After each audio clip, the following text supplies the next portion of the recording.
लक्ष्मी। बोलिए माता लक्ष्मी की जय। आप सभी को दीपावली पर्व की हार्दिक शुभकामनाएं।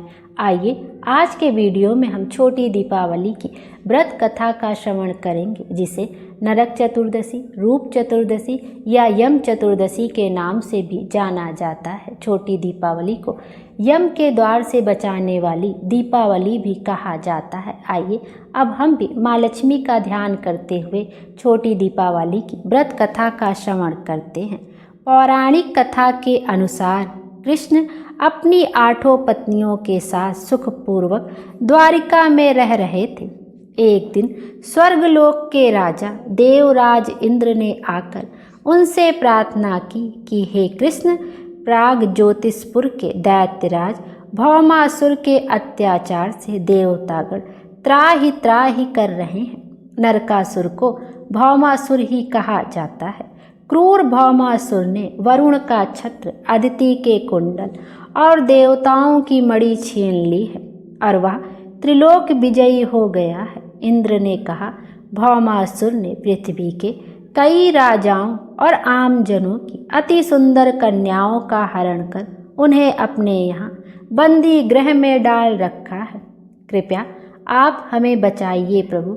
इंद्र की प्रार्थना स्वीकार करके श्री कृष्ण अपनी प्रिय पत्नी सत्यभामा को साथ लेकर गरुड़ पर सवार हो प्राग ज्योतिषपुर पहुँचे।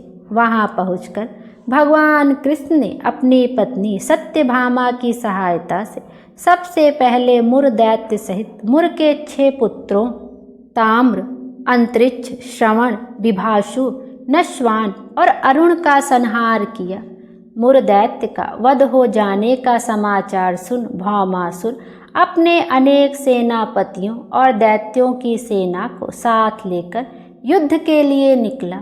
भौमासुर को स्त्री के हाथों मरने का श्राप था, इसीलिए भगवान श्री कृष्ण ने अपनी पत्नी सत्यभामा को सारथी बनाया और घोर युद्ध के बाद अंत में कृष्ण ने सत्यभामा की सहायता से उसका वध कर डाला। इस प्रकार भौमासुर को मारकर श्री कृष्ण ने उसके पुत्र भगदत्त को अभयदान देकर उसे प्राग ज्योतिष का राजा बनाया। भगदत्त कौरवों की ओर से महाभारत युद्ध में लड़ता है। जिस दिन श्री कृष्ण ने भौमासुर का वध किया था, उस दिन कार्तिक माह के चतुर्दशी थी, इसलिए इसे नरक चतुर्दशी भी कहा जाता है। इस दिन श्री कृष्ण ने भौमासुर अर्थात नरकासुर का वध किया था और उसकी कैद से लगभग 16,000 महिलाओं को मुक्त कराया था। इस खुशी के कारण दीप जलाकर उत्सव मनाया जाता है। बोलिए भगवान श्री कृष्ण की जय। आइए अब अन्य व्रत कथा का भी श्रवण करते हैं। प्राचीन काल में रंतिदेव नामक एक धर्मात्मा राजा थे। उन्होंने अनजाने में भी कोई पाप नहीं किया था। फिर भी जब मृत्यु का समय आया तो यमदूत उन्हें नरक ले जाने के लिए आधम के।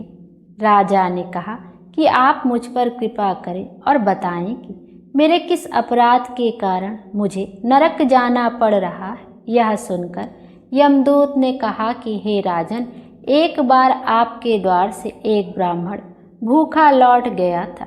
यह उसी पाप कर्म का फल है। यह सुनकर राजा ने यमदूत से 1 वर्ष का समय मांगा। तब यमदूतों ने राजा को 1 वर्ष की मोहलत दे दी। राजा अपनी चिंता लेकर ऋषियों के पास पहुँचे और उन्हें अपनी सारी कहानी सुनाकर उनसे इस पाप से मुक्ति का उपाय पूछा। तब ऋषि ने उन्हें बताया कि कार्तिक मास के कृष्ण पक्ष की चतुर्दशी का व्रत करें और ब्राह्मणों को भोजन करवाकर उनके प्रति हुए अपने अपराधों के लिए क्षमा याचना करें। राजा ने वैसा ही किया जैसा ऋषियों ने उन्हें बताया।